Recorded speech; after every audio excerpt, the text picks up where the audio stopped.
ஆண்டுக்கு ஆண்டு தேதிக்கு தேதி ஆயிரம் இருக்குது சுபதினம். அடுத்தவர் நலத்தை நினைப்பவர் தமக்கு ஆயுள் முழுவதும் சுபதினம். ஆண்டுக்கு ஆண்டு தேதிக்கு தேதி ஆயிரம் இருக்குது சுபதினம். அடுத்தவர் நலத்தை நினைப்பவர் தமக்கு ஆயுள் முழுவதும் சுபதினம்.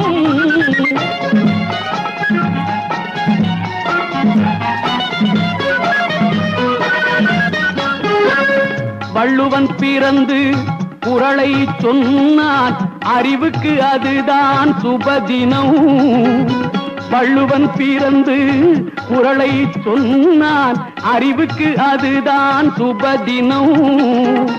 புத்தன் பிறந்து போதனை செய்